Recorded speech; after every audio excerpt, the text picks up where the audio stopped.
Só para esclarecer um negócio, é que era para eu ter lançado há mais tempo esse vídeo, só que eu tive um princípio de gripe, fiquei com a garganta irritada, então seria muito chato e ruim ficar falando como se fosse um cachorro rouco.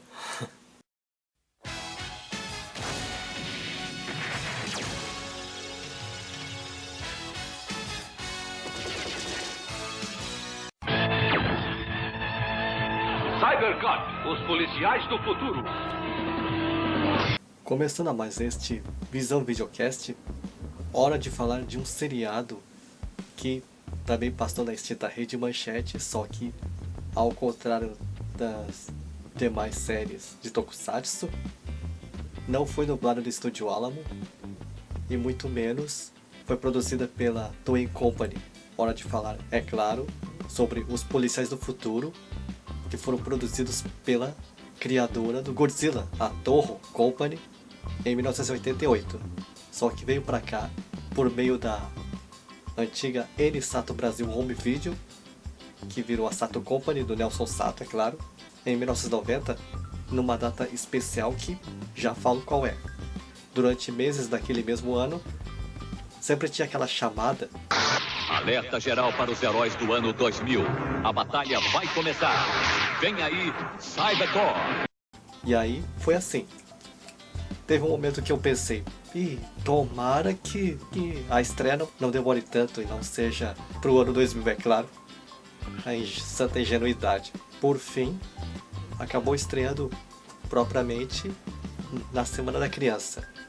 Ou melhor, no dia 12 de outubro daquele ano. Só que eu perdi o primeiro episódio por causa que eu estava na casa de uns parentes. Por conta disso, passei a acompanhar a série a partir do segundo episódio, que é o desaparecimento da Cidade do Futuro. Mesmo assim, eu não estava assim perdido, embora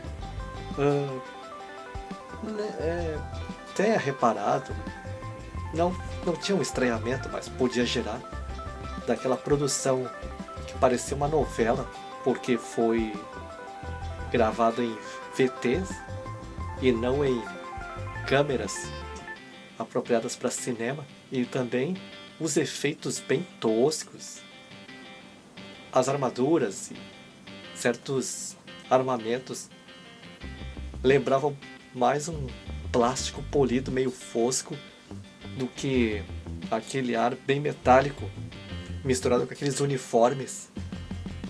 Para quem já viu, quer relembrar, a história se passa em 1999, né? Até certo episódio que depois, só me adiantando um pouco, mostra a virada do calendário. Não tão espalhafatoso, mas teve episódio de Natal e um de Ano Novo, por assim dizer. A história se trata do Zack, que é uma equipe especial de policiais que trata de missões de risco que a polícia comum não cuida, contra a organização Death Trap, que lá fora é chamado de Death Trap, comandada pelo supercomputador Führer, e entre seus comandados tinham cientistas que criavam androides chamados de siliconioides, sendo que, para não fugir do padrão, tinham seus soldados bucha de canhão, que eram, eu acho que não quero mencionar os nomes, eram um grupo de caras que usavam um uniforme padrão, óculos escuros, mas toda vez que era algum acaba tendo os óculos retirados, mostravam olhos esbugalhados, biônicos, para mostrar que não eram humanos. O subcomandante da Death Trap era o Barão Kageyama, que foi chamado assim porque a pronúncia exata seria Kageyama, mas na certa deve ter mudado para evitar os trocadilhos infames, né? Senão espectadores podiam pensar que ele estava com vontade de ir ao banheiro toda hora. Que tem o seu ar de mistério, tem o Dr. Einstein, a Madame Darwin e o Professor Ployd, sendo que o Einstein ele cuida dos siliconioides da linhagem chamada Ominos, enquanto que a Derby cuidava dos Harkos. Os dele tinham voz mecanizada masculina, os dela femininos, e o Ploid geralmente eram os Garogas, que podiam aparecer Arachnidia, mas só teve um que tinha formato humanoide. Acabei falando dos vilões primeiro. Já do Zack, que é comandada pelo Capitão Oda, a vice-líder, que achei estranho, ele podia ser chamado de Tenente Shimazu, que é o braço direito dele, também conselheira nas horas vagas.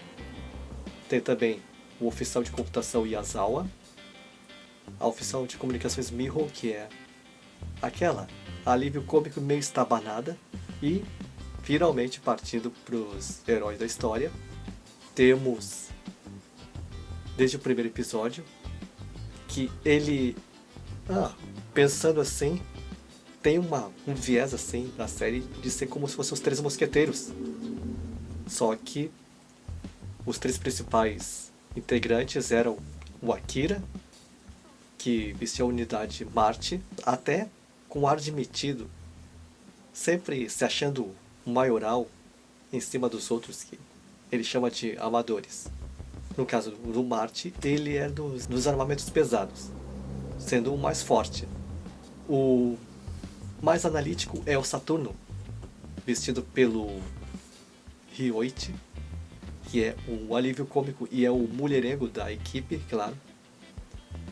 E o mais rápido é o Mercúrio, do Osamu, que, por assim dizer, talvez seja o caçula da equipe. E a Tomoko, que é a única mulher da equipe de ação, que também controla a unidade de transformação, que é um trailer que é rebocado pela picape que eles usam. E por fim, o último integrante, e talvez o mais poderoso e misterioso, é o Takeda, que acaba usando a unidade Júpiter, que tem seus próprios armamentos, embora ele também tenha a capacidade de acoplar outros armamentos que, curiosamente, são espalhados pela cidade através de túneis subterrâneos fornecidos por meio de um cartão magnético, que é o Cybercard, que cada um possui, mesmo com os efeitos pobres, assim, produção barata. Cybercop ganha em matéria de roteiros e entrosamento de personagens. E sempre tem, como de costume, alguns episódios voltados para um personagem específico, como no caso do Osamu, que é ferido durante um assalto num episódio, aparece a mãe dele, super protetora. Tem também aquele episódio em que a Miho quer sair com o Takeda e eles acabam indo para uma mansão supostamente assombrada. Tem também aquele episódio em que, numa conversa da Shimazu, conta que o Capitão Oda é o pai adotivo do Marte. Eu acho que é aquele do sequestro do Capitão. E aí diz que os pais dele parece que foram assassinados. O Akira foi adotado e acabou entrando pra polícia, querendo ser o melhor policial. Já viu, né? Desde então tem essa cisma pra cima do Takeda, que veio bem depois e sentia até um ciúme, vive chamando ele de amador. Também tem aquele episódio que aparece os irmãos do Ryoichi, mostra que ele pensa sempre no bem-estar deles. Também tem aquele episódio que a Tomoko, incomodada por ser a única mulher da equipe e debochando do pessoal, ela vai investigar sozinha numa academia. É uma espécie de pensão só para mulheres. A Tomoko não era só a operadora da cabine de unidade cyber. Ela também serviu como treinadora, como num certo episódio em que ela exigiu bastante para que eles treinassem. Ela também mostrou que estava ficando gamada no Takeda, como naquele episódio em que aparece lá uma motoqueira. Teve aquele episódio também, já que eu falei das unidades, das armas que eram fornecidas por túneis subterrâneos a vácuo por meio de maletas que passavam pela cidade e acionadas por um cartão magnético. E o do Ryoichi foi roubado por uma batedora de carteiras que queria ser cabeleireira. É um episódio bem bacana.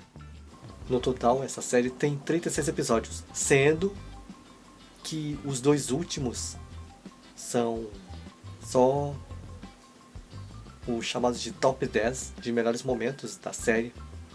Eu sei que a Manchete vivia reprisando, exibia a série até certo episódio e voltava a reprisar até o momento em 1991 começa a exibir os episódios inéditos juntamente com outros seriados que vieram para a tal da sessão super-heróis exibiram nos finais de tarde, que no caso eram o Kamen Rider, Black, Spilvan e Maskman.